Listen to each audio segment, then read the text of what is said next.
Good morning. Good afternoon, good evening, whatever time you're watching us. Today we are in the Wye Valley in the Peak District, and we are about to set off on we think about a 5-mile route up through Deep Dale and up to the Magpie Mines. Yeah, we've just parked off the A6 down there. £4 for 4 hours, which should be enough for us. And guess what? The sun is out. We've got blue skies, look, blue skies, it's going to be a good day. Sun's out, it's not too warm, not too cold. So yeah, let's crack on, I think.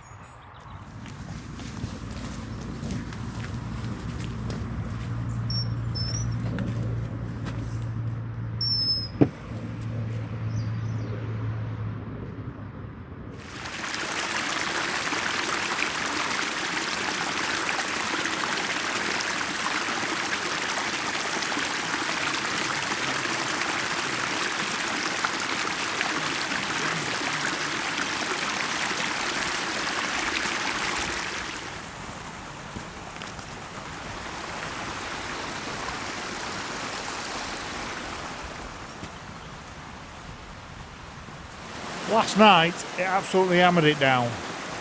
Luckily it's obviously dry at the moment, right, but that's the path.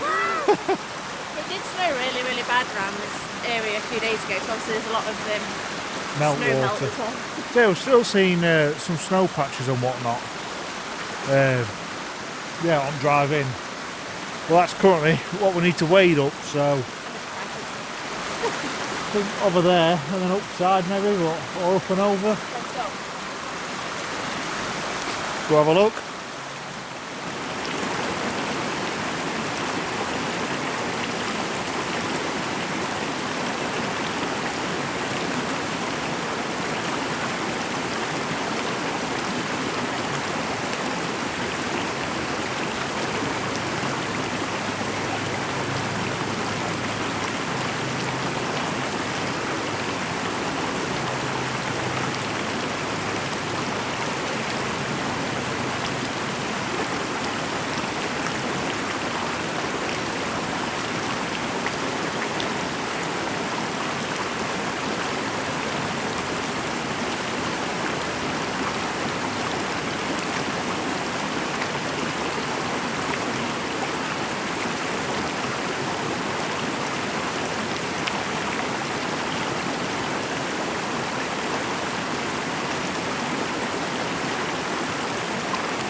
This first bit of the walk, essentially all you do is follow the stream that we passed earlier, or walked up earlier should I say.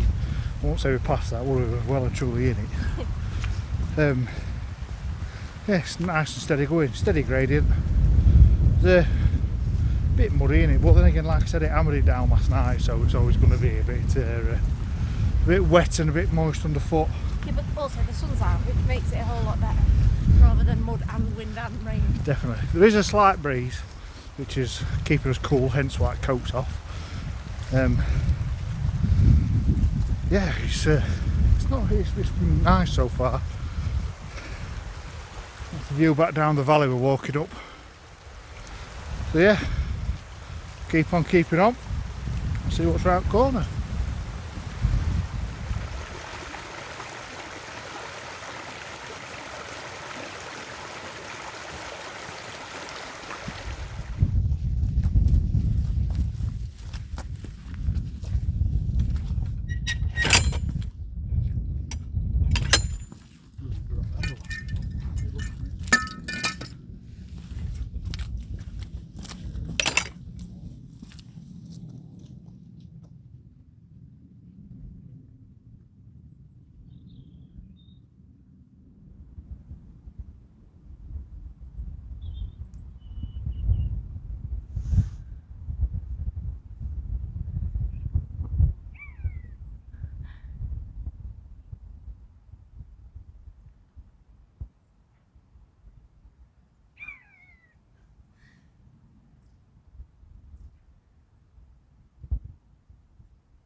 And there we go, that's all the altitude on this walk gained.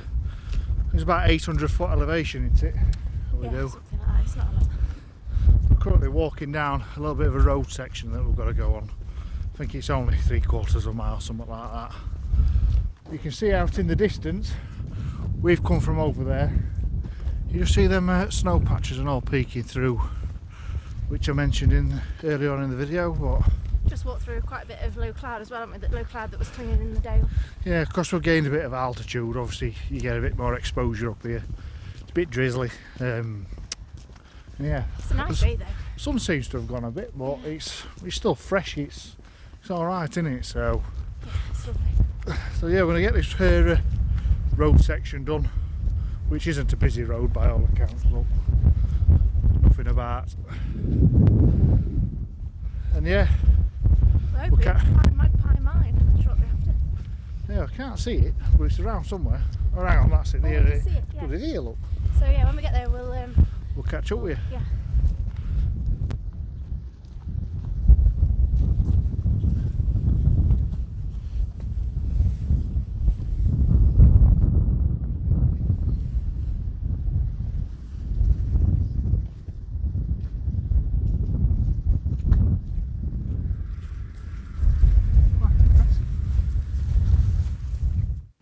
Magpie Mine is located near the village of Sheldon, about 5 kilometres west of Bakewell, and is one of the best industrial heritage sites in the Peak District. It was the last working lead mine in the Derbyshire orefield and is one of the best surviving examples in the whole of the UK. We came across a number of mine shafts around the site, all of which are now blocked or capped for safety. The main shaft, marked by the steel headgear and cage, is 728 feet deep, the lower part of which is flooded. On a bright day, or with a torch, it's possible to look through the grill and see the water over 500 feet below. Just don't drop your phone through the grill, you certainly won't be getting that back. Miners struggled keeping the workings here free from water from the get-go, but the installation of a Newcomen type pumping engine in the 1820s helped with the mine's early success, followed by a beam engine and then the construction of a sow in the 1870s, which took almost a decade to complete, but eliminated the cost of coal. The mine still discharges up to 6 million gallons of water per day into the nearby River Wye. See that fairly basic looking iron shed by the headgear? That housed the winder for the main shaft and is actually one of only 3 corrugated iron buildings in the country to be given scheduled monument status. Pretty impressive little shed. One of the main buildings you can see here is the ruined Cornish engine house, which was built in 1869 to house the beam engine we mentioned earlier. The smaller building is the long engine house, easily identifiable by the winding drum on the outside.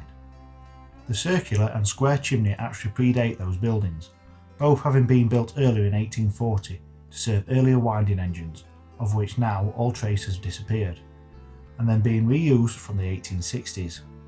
When the horizontal winding engine was installed, a flue was built to connect it to the existing square chimney. You will also find a circular gunpowder store on the site, a couple of horse gins, which were used to wind the lead ore to the surface, and an old agent's house and smithy. In recognition of its national importance, Magpie Mine was listed as a scheduled monument in 1974. The mine's history isn't all success in breaking records though. For years, Magpie Mine was troubled by disputes with the neighbouring mines over who had the right to work each vein. Miners would light fires underground to smoke each other out. In 1833, 3 Maypit miners were suffocated by fumes from fires lit by Magpie miners, and 24 of them were put on trial for the murders. Several were freed immediately, and eventually all were acquitted because of the difficulty in identifying the individual culprits. It is said that the wives of the murdered men put a curse on the mine, and the effect of the disputes was to ruin the mine, which closed in 1835. In 1839, John Taylor, a famous Cornish mining engineer, reopened the mine and introduced a number of innovations, including steel borers, safety hats, safety fuses, and iron winding ropes. Production of lead continued on and off into the 20th century until the mine eventually closed for the last time in 1954. And there we go, the beautiful Magpie Mine. That was really impressive. I really enjoyed Yeah, that. he's out in the distance, look. Even sun poked its head out momentarily. Yeah, it's Nice to see old industry like that. But yeah, as you can see, coats on. It's gone chilly. Hats are on because it's all of a sudden a breeze has picked up and it's quite chilly. But I think next point of interest, or where we go through, is a town village called Sheldon. Sheldon, yeah. Yeah, head through Sheldon and head back to the car, I think. So let's get legs warm, get the legs moving, and warm us up a bit, I think. So the sun keeps poking out, doesn't it? But it's nice. So yeah, we'll catch up with you in a bit.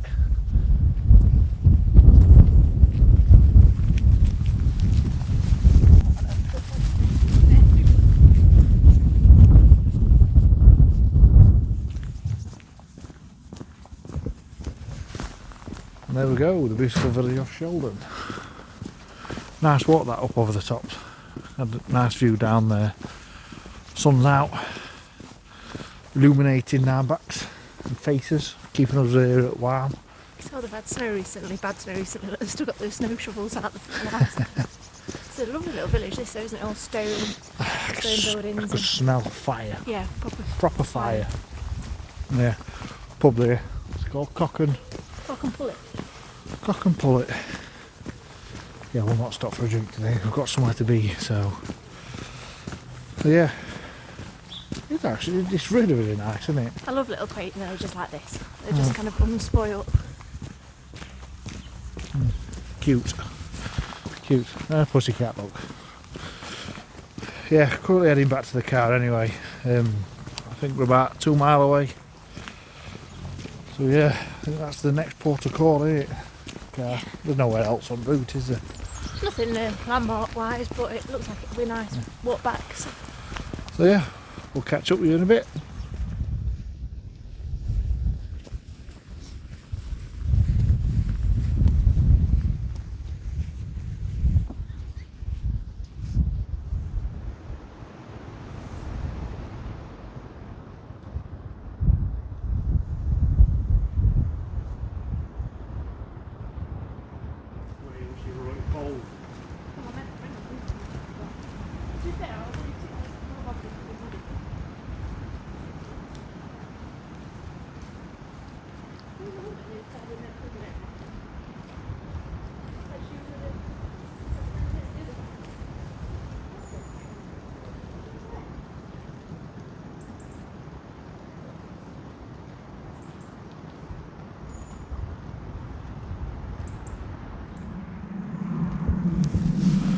We've just come down that. Talk about treacherous or what? It's like, well, it's mud on really slippy stones, so it's very, very difficult. To be fair though, I was the only one that fell over. She's not fell over yet, so she loves stuff like this, but it's an adventure, isn't it? It is. Don't fall over now. We're down. Down. Beautiful. Still, we've got a bit there, a bit more to come down, haven't we? But it doesn't look too steep. This. Yeah, currently at Woods now. We're going to very quickly, I think, get to the point where the path splits and you can do this circular, either left or right. So yeah, so Deepdale is the bit where you kind of get to, and then you split one way or the other, and you can do it either way. But I said I'd prefer to do that downhill every day, whereas you said you wouldn't mind doing it upwards. Oh no, I don't mind going uphill, do I? So, well, yeah, I think I'd rather have done it uphill. You get a bit better footing, don't you, when you're going uphill with stuff like that? But yeah, because obviously that when you're coming down, you've got gravity working against you and all, haven't you? But it don't matter, does it? No one had died, no ankles got broke. Yeah. Just. And yeah, we'll keep on keeping on.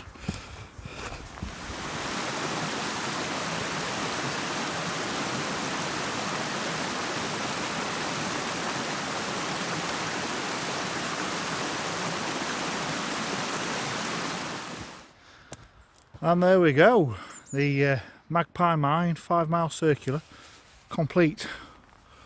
Back at the car park now. Sun's still up. Well, in fact, technically the sun has set, but it's still light, look. And we've got blue skies. Amazing. I've loved today, it's been great. We've done well. We've done very well. After the previous 2 walks, which were a bit... Iffy. Yeah. And it's been a tough couple of weeks in personal life and all. So yeah, to finally get out and have some blue skies, Sun shining on your face. sunshine, yeah, it's been absolutely lovely. And I can highly recommend this walk. There's yeah, plenty of parking to be had. Steady walk, nice mine. My watch says 5.6 miles, but that does include wandering around the mine a bit. And having we took a little detour and all, didn't we? So yeah, it's been an absolutely lovely day. Absolutely lovely day. Yeah, I think plans now, go get some fish and chips. Yeah, we're near Matlock or Bakewell, one of the two, so in the Peak District, so we're going to get some fish and chips. Be rude not to, wouldn't it, while we're here? Well, definitely, definitely. I'm hungry now, my belly's rumbling because we've not had any food, so we thought it's only 5 miles, we'll not bother bringing any food, but yeah, I'm starving now, so well yeah, we'll catch you on the next one.